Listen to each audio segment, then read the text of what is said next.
നമസ്കാരം. ഞാൻ കുറച്ച് ഞങ്ങളുടെ സ്ഥാപനത്തിൽ ഉള്ള ജോബ് വേക്കൻസിയുടെ കാര്യം പറയാനാണ് വീഡിയോ ചെയ്യുന്നത്.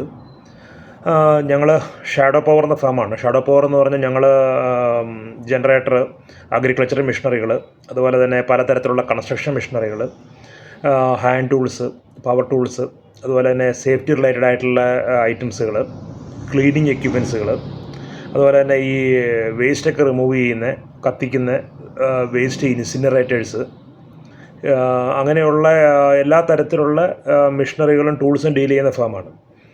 അതുപോലെ ഞങ്ങൾ ഹോണ്ട, അതുപോലെ തന്നെ Stihl, CRI, V-Guard, Stanley Black and Decker, അങ്ങനെ ടോട്ടൽ, മക്കിത്ത, അങ്ങനെ പല കമ്പനികളുടെയും ഓതറൈസ്ഡ് ചാനൽ പാർട്ട്നേഴ്സാണ്. അപ്പോൾ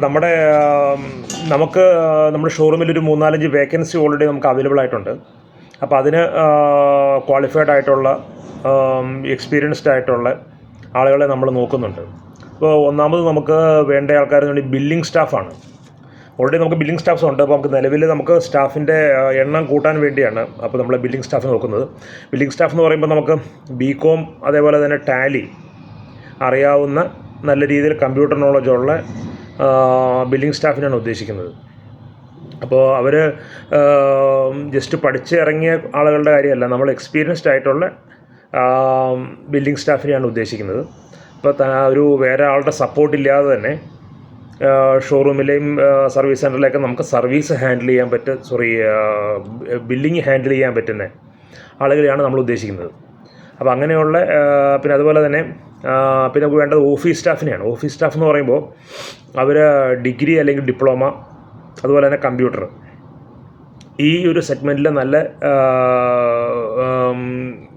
കമ്പ്യൂട്ടർ നോളജുള്ള ആളുകളെയാണ് നമ്മൾ ഉദ്ദേശിക്കുന്നത്. അപ്പോൾ ഓഫീസ് സ്റ്റാഫിൻ്റെ ഒരു റെസ്പോൺസിബിലിറ്റി എന്ന് പറയുമ്പോൾ അവർക്കൊരു ഓവറോൾ റെസ്പോൺസിബിലിറ്റി ഉണ്ട്. കാരണം കമ്പ്യൂട്ടർ നോളജ് ഉണ്ടാവണം എന്ന് പറയാൻ കാരണം ഞങ്ങൾ പലതരത്തിൽ ടെൻഡർ വർക്കുകൾ, അതുപോലെ തന്നെ ഞങ്ങൾ ഗവൺമെൻറ് അപ്രൂവ്ഡ് ഫേമാണ്. അപ്പോൾ ഗവൺമെൻറ്റിൻ്റെ സബ്സിഡിയുടെ രജിസ്ട്രേഷൻസ് കാര്യങ്ങൾ, അപ്പോൾ അതെല്ലാം ഈ ഓൺലൈനായിട്ട് പല ഡോക്യുമെൻറ്റേഷൻ വർക്കുകൾ ചെയ്യാനുണ്ട്. അതുപോലെ തന്നെ കസ്റ്റമേഴ്സിന് കൊട്ടേഷൻ കൊടുക്കുക, അതുപോലെ തന്നെ അങ്ങനെ ആ ഒരു തരത്തിലുള്ള ഓൺലൈൻ റിലേറ്റഡായ പല ആക്ടിവിറ്റീസ് ചെയ്യാനുണ്ട്. അപ്പോൾ അതുപോലെ തന്നെ നമ്മൾക്ക് വെബ്സൈറ്റിൻ്റെ അപ്ഡേഷൻ വർക്കുകൾ, അങ്ങനെയുള്ള കമ്പ്യൂട്ടർ നല്ല ഒരു അത്യാവശ്യം ഒരു വേർഡ്, എക്സൽ യൂസ് ചെയ്യാൻ അറിയുക, അങ്ങനെയുള്ള കാര്യങ്ങൾ ചെയ്യാൻ പറ്റുന്ന നോളജുള്ള ഒരു സ്റ്റാഫിനെയാണ് ആവശ്യമുള്ളത്. അപ്പോൾ അവർ മോസ്റ്റ്ലി അവർ ഡീൽ ചെയ്യുന്ന എല്ലാം തന്നെ കമ്പ്യൂട്ടർ റിലേറ്റഡ് ആയിട്ടുള്ള വർക്കുകളായിരിക്കും ചെയ്യേണ്ടത്. അപ്പോൾ നമ്മൾ ഓഫീസ് സ്റ്റാഫ് എന്ന് പറയുമ്പോൾ നന്നായിട്ട് കമ്പ്യൂട്ടർ അറിയാവുന്ന ഡിഗ്രി അല്ലെങ്കിൽ ഡിപ്ലോമ ഹോൾഡേഴ്സ് ആയിട്ടുള്ള ആളുകളെയാണ് നമ്മൾ ഉദ്ദേശിക്കുന്നത്. പിന്നെ അതുപോലെ തന്നെ നമുക്ക് അടുത്തൊരു വേക്കൻസി വരുന്നത് സെയിൽസ് സ്റ്റാഫാണ്. സെയിൽസ് സ്റ്റാഫ് ഷോറൂം സെയിൽസിൽ നമുക്ക് ആളെ ആവശ്യമുണ്ട്. അതുപോലെ തന്നെ ഫീൽഡ് സെയിൽസിലേക്ക് ആവശ്യമുണ്ട്. ഫീൽഡ് സെയിൽസിലേക്ക് എന്ന് പറയുമ്പോൾ നമ്മൾ ഉദ്ദേശിക്കുന്നത് നോർമലി ഒരു ഡോർ ടു ഡോർ സെയിൽസോ അല്ലെങ്കിൽ ഒരു ഇൻഡിവിജ്വൽസിനെ കാണാൻ പോകുന്ന സെയിൽസ് അല്ല നമ്മൾ ഉദ്ദേശിക്കുന്നത്. നമ്മൾ സെയിൽസ് എന്ന് പറയും, ഫീൽഡ് സെയിൽസ് എന്ന് പറയുന്നത് നമ്മൾ കോർപ്പറേറ്റ് സെയിൽസാണ്. ലൈക്ക് നമ്മൾ കൺസ്ട്രക്ഷൻ മെഷീനറികളും അതുപോലെ തന്നെ അഗ്രികൾച്ചറലായിട്ടുള്ള മെഷീനറീസൊക്കെ ഡീൽ ചെയ്യുന്ന ഫേം ആയതുകൊണ്ട് അപ്പോൾ മെയിനായിട്ട് നമ്മൾ ടാർഗറ്റ് ചെയ്യുന്നത് ഫാക്ടറീസുകൾ, അതുപോലെ തന്നെ electrical consultants, civil consultants, electrical അതുപോലെ തന്നെ സിവിൽ കോൺട്രാക്ടേഴ്സ്, അതുപോലെ തന്നെ അഗ്രികൾച്ചറൽ ഡിപ്പാർട്ട്മെൻറ്റിൻ്റെ ഗവൺമെൻറ് സ്റ്റാഫുകളെ കാണാൻ പോകൽ, അതുപോലെ തന്നെ പല സൊസൈറ്റികൾ, അഗ്രികൾച്ചർ റിലേറ്റഡ് ആയിട്ടുള്ളതും അല്ലാത്തതുമായിട്ടുള്ള പല ഗവൺമെൻറ് ആൻഡ് ഗവൺമെൻറ് ഇതര സൊസൈറ്റികളെ നേരിട്ട് പോയി കാണുക. അപ്പോൾ അവരുമായിട്ട് ഡിസ്കഷൻ നടത്തി നമ്മുടെ പ്രൊഡക്റ്റിൻ്റെ കാര്യങ്ങൾ അവരുടെ മുമ്പിൽ പ്രസൻറ്റ് ചെയ്ത് നമുക്ക് ബിസിനസ് ജനറേറ്റ് ചെയ്യുന്ന കാര്യങ്ങൾ. അപ്പോൾ അതാണ് നമ്മൾ കോർപ്പറേറ്റ് സെയിൽസ്, അതുപോലെ ബാങ്കുകൾ, അങ്ങനെയുള്ള മേജറായിട്ടുള്ള കോർപ്പറേറ്റ്സ് ടാർഗറ്റ് ചെയ്തിട്ടുള്ള സെയിൽസാണ് നമ്മൾ ഫീൽഡ് സെയിൽസ് എന്ന് ഉദ്ദേശിക്കുന്നത്. അപ്പോൾ അതിലേക്ക് നമുക്ക് എക്സ്പീരിയൻസ്ഡ് അല്ലാത്തതും എക്സ്പീരിയൻസ് ആയിട്ടും ഉള്ള നമ്മൾ സ്റ്റാഫിനെ ഉദ്ദേശിക്കുന്നുണ്ട്. അവർക്കും ഇതുപോലെ തന്നെ ഡിഗ്രി അല്ലെങ്കിൽ ഡിപ്ലോമ ക്വാളിഫിക്കേഷൻ മതിയാവും. അവർക്ക് കമ്പ്യൂട്ടർ നിർബന്ധമല്ല, കാരണം അവർ ഫീൽഡ് സ്റ്റാഫാണ്. അപ്പോൾ അവർ മേജറായിട്ട് നമ്മുടെ പ്രൊഡക്ട്സുകൾ പഠിക്കുക, അത് കസ്റ്റമേഴ്സിനെ മുമ്പിൽ പ്രസൻറ്റ് ചെയ്യുക, എൻക്വയറി ജനറേറ്റ് ചെയ്യുക, ഓർഡർ ഉണ്ടാക്കുക എന്നുള്ളതായിരിക്കും അവരുടെ റെസ്പോൺസിബിലിറ്റി. അപ്പോൾ കമ്പ്യൂട്ടറിന് വലിയ ഒരു പ്രാമുഖ്യം ഇല്ല, കാരണം അവരെ സപ്പോർട്ട് ചെയ്യാൻ വേറെ കമ്പ്യൂട്ടർ അറിയാവുന്ന സ്റ്റാഫ് നമ്മുടെ ഓഫീസിലുണ്ടാവും. പിന്നെ നമുക്ക് വരുന്നത് ഷോറൂം സെയിൽസ് സ്റ്റാഫാണ്. ഷോറൂം സെയിൽസ് സ്റ്റാഫ് എന്ന് പറയുമ്പോൾ അവർക്ക് ഡിഗ്രി അല്ലെങ്കിൽ ഡിപ്ലോമ ക്വാളിഫിക്കേഷൻ വേണം. അതേപോലെ തന്നെ അവർക്ക് കമ്പ്യൂട്ടർ അറിയണം.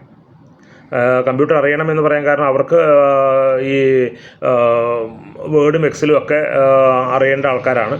അപ്പോൾ കാരണം കസ്റ്റമേഴ്സിനെ അവർക്ക് ഓൺലൈനായിട്ട് ഓഫ്ലൈനായിട്ട് എൻക്വയറീസ് വരും. അപ്പോൾ കസ്റ്റമേഴ്സിനെ വിളിച്ച് സംസാരിക്കണം. ആ ഡേറ്റാസ് കമ്പ്യൂട്ടറിൽ എക്സലിലോ അല്ലെങ്കിൽ നമ്മുടെ സോഫ്റ്റ്വെയർസിലോ അത് മെയിൻറ്റെയിൻ ചെയ്യണം. അതനുസരിച്ച് കസ്റ്റമർ ഫോളോ അപ്പ് ചെയ്യണം, എൻക്വയറി കൺവേർട്ട് ചെയ്യണം.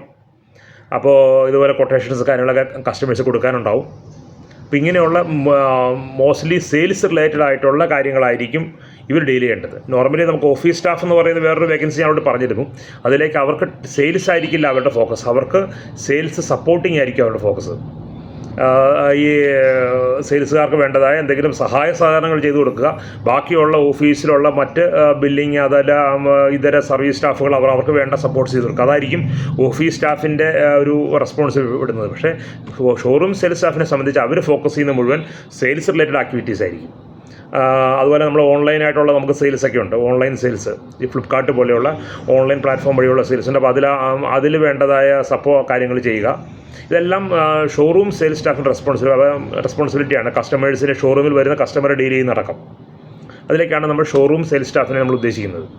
പിന്നെ നമുക്ക് വരുന്നത് സെയിൽസ് മാനേജറെ നമ്മൾ നോക്കുന്നുണ്ട്. കാരണം നമ്മൾ ഫീൽഡിലായാലും അല്ലെങ്കിൽ ഷോറൂമിലായാലും സെയിൽസിൻ്റെ ഓൾ ടുഗദർ ആക്ടിവിറ്റീസ് മാനേജ് ചെയ്യാനും സെയിൽസ് ഫീൽഡ് ആൻഡ് ഷോറൂം സെയിൽസിലെ സ്റ്റാഫിനെ മെയിൻറ്റെയിൻ ചെയ്യാനും ടോട്ടൽ ബിസിനസ് ഈ സെയിൽസ് മാക്സിമം ബൂസ്റ്റ് ചെയ്ത് ബിസിനസ് ജനറേറ്റ് ചെയ്യാനായിട്ട് ഓൾ ടുഗദർ ആക്ടിവിറ്റീസിന് വേണ്ടി കോർഡിനേഷന് വേണ്ടിയായിട്ടുള്ള എക്സ്പീരിയൻസ്ഡ് ആയിട്ടുള്ള സെയിൽസ് മാനേജറെ നമ്മൾ നോക്കുന്നുണ്ട്. പിന്നെ നമുക്ക് വേണ്ടത് സർവീസ് ടെക്നീഷ്യനാണ്. സർവീസ് ടെക്നീഷ്യൻ എന്ന് പറയുമ്പോൾ അത് എക്സ്പീരിയൻസ്ഡ് ഉള്ളതാവാം, എക്സ്പീരിയൻസ് ഇല്ലാത്തതാവാം. അത് IT അല്ലെങ്കിൽ ഡിപ്ലോമ കഴിഞ്ഞ മെക്കാനിക്കൽ അല്ലെങ്കിൽ ഓട്ടോമൊബൈൽ ആ ഒരു സെഗ്മെൻറ്റിൽ. കാരണം നമ്മൾ സർവീസ് ചെയ്യേണ്ട മെഷീനറീസാണ്. മെഷീനറീസ് എന്ന് പറയുമ്പോൾ നമുക്ക് ജനറേറ്റർ ഉണ്ട്, അതുപോലെ തന്നെ അഗ്രികൾച്ചറലായിട്ടുള്ള പലതരത്തിലുള്ള ടില്ലർ അടക്കം, വാട്ടർ പമ്പ്സ് അടക്കം, കാടൊക്കെ വെട്ടുന്ന ബ്രഷ് കട്ടർ, ചെയിൻസോസ്, അങ്ങനെയുള്ള മെഷീനറീസുകളൊക്കെ നമുക്ക് വരുന്നുണ്ട്. പെട്രോളിൽ വർക്ക് ചെയ്യുന്ന പമ്പ്സുകൾ ഇതൊക്കെ വരുന്നുണ്ട്. അപ്പോൾ അങ്ങനെയുള്ള അഗ്രികൾച്ചർ മെഷീനറി, അതുപോലെ തന്നെ കൺസ്ട്രക്ഷൻ മെഷീനറികൾ പല മോഡലുകൾ വരുന്നുണ്ട്. ഈ കോൺക്രീറ്റ് വൈബ്രേറ്ററുകളും അതുപോലെ തന്നെ കൺസ്ട്രക്ഷനിൽ യൂസ് ചെയ്യുന്ന പലതരത്തിലുള്ള ട്രാഷ് പമ്പ്സുകളും ഈ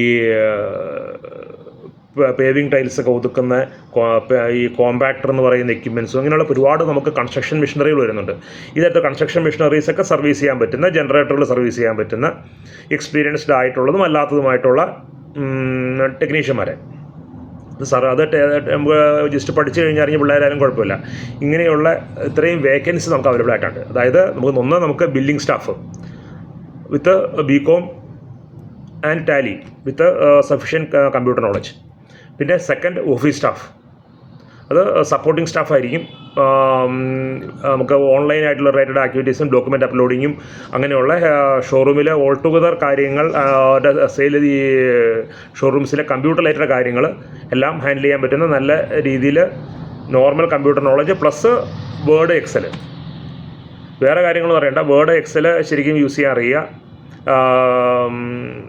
അതുപോലെ തന്നെ കമ്പ്യൂട്ടർ യൂസ് ചെയ്യാൻ അറിയാം. അങ്ങനെ ഒരു ഓഫീസ് സ്റ്റാഫ്. പിന്നെ showroom sales staff, field sales, corporate sales staff, അതുപോലെ തന്നെ സെയിൽസ് മാനേജർ, സർവീസ് ടെക്നീഷ്യൻ അല്ലെങ്കിൽ ട്രെയിനിങ്. ഇത്രയും വേക്കൻസി നമുക്ക് അവൈലബിൾ ആയിട്ടുണ്ട്.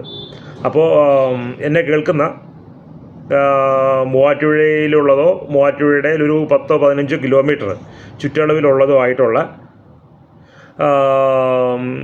ക്വാളിഫൈഡ് ആയിട്ടുള്ള ആരുണ്ടെങ്കിലും തീർച്ചയായിട്ടും നിങ്ങളുടെ ബയോഡാറ്റ വാട്സപ്പ് ചെയ്ത് തരിക.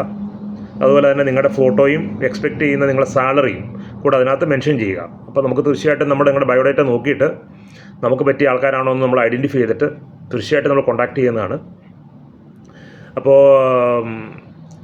അവരുടെ ക്വാളിഫിക്കേഷനും എക്സ്പീരിയൻസും എല്ലാം നോക്കിയിട്ട് തന്നെയായിരിക്കും നമ്മളത് എടുക്കുന്നത്. സാലറി ഒരു വലിയൊരു മാനദണ്ഡമല്ല. കാരണം അപ്പോൾ നമ്മളൊരു ആൾ ക്വാളിഫൈഡ് എക്സ്പീരിയൻസ്ഡ് ആണെങ്കിൽ, നമുക്ക് പറ്റിയ ഒരു കാൻഡിഡേറ്റ് ആണെങ്കിൽ തീർച്ചയായിട്ടും അവരെ നോക്കുന്നതാണ്. എങ്കിലും ഏകദേശം ഒരു 10,000 മുതൽ ഒരു 25,000 വരെ സാലറിക്കുള്ളിലുള്ള ആളുകളെയാണ് നമ്മൾ പ്രിഫർ ചെയ്യണത്. അത് അവരുടെ ക്വാളിഫിക്കേഷൻ എക്സ്പീരിയൻസ് അനുസരിച്ച്. ജസ്റ്റ് പഠിച്ചിറങ്ങിയ ആളുകളെ നമുക്ക് ഹ്യൂജ് സാലറി കൊടുക്കാൻ നമുക്ക് സാധിക്കില്ല. അപ്പോൾ ഒരു 10,000 to 25,000 റുപ്പീസ് അതിനുള്ളിൽ സാലറി എക്സ്പെക്റ്റ് ചെയ്യുന്ന ആളുകളെയാണ് നമ്മൾ പ്രിഫർ ചെയ്യുന്നത്. പ്ലസ് അവർക്ക് അവർ ചെയ്യുന്ന ബിസിനസ്സിൻ്റെ, കാരണം സെയിൽസ് സ്റ്റാഫുകളെ സംബന്ധിച്ച് അവർ ചെയ്യുന്ന ബിസിനസ്സിൻ്റെ അവർക്ക് ഇൻസെൻറ്റീവും കാര്യങ്ങളും ഉണ്ടാവുന്നതാണ്. അപ്പോൾ നിങ്ങൾക്ക് പരിചയമുള്ള ആർക്കെങ്കിലും ഇത് പ്രയോജനപ്പെടുമെങ്കിൽ തീർച്ചയായിട്ടും അത് ഉപയോഗിക്കുക. നിങ്ങൾ പരിചയമുള്ളവർക്കത് ഷെയർ ചെയ്ത് കൊടുക്കുക. അപ്പോൾ തീർച്ചയായിട്ടും ആർക്കെങ്കിലും ഇത് പ്രയോജനപ്പെടണമെന്ന് ചിന്തിച്ചുകൊണ്ട് തന്നെ അത് നിങ്ങൾക്കറിയാവുന്ന വാട്സപ്പ് ഗ്രൂപ്പുകളിലേക്കോ അല്ലെങ്കിൽ ഫേസ്ബുക്ക് ഗ്രൂപ്പുകളിലേക്കോ ഒന്ന് ഷെയർ ചെയ്ത് മാക്സിമം മറ്റുള്ളവരെ ഒന്ന് ഹെൽപ്പ് ചെയ്യാൻ സഹായിക്കുക. സോ തീർച്ചയായിട്ടും നമ്മുടെ ഫേസ്ബുക്ക് ചാനൽ സബ്സ്ക്രൈബ് ചെയ്യാത്തവരുണ്ടെങ്കിൽ അത് ലൈക്ക് ചെയ്യാത്തവരുണ്ട്, അത് ലൈക്ക് ചെയ്ത് സബ്സ്ക്രൈബ് ചെയ്ത് വിടുക. അപ്പോൾ തീർച്ചയായിട്ടും ഇതേപോലെയുള്ള ജോബ് ഓപ്പർച്യൂണിറ്റീസും അതുപോലെ തന്നെ അഗ്രികൾച്ചറലായിട്ടുള്ളതും കൺസ്ട്രക്ഷൻ പല മെഷീനറികളുടെയും വീഡിയോസും ഫോട്ടോസും ഒക്കെ നമ്മൾ അത് ഷെയർ ചെയ്യുന്നുണ്ട്. നിങ്ങൾക്കതൊരു നോളജിന് വേണ്ടിയായാലും മറ്റുള്ളവർക്ക് വേണ്ടിയായാലും തീർച്ചയായിട്ടും അത് പ്രയോജനപ്പെടുന്നതാണ്. So once again thank U.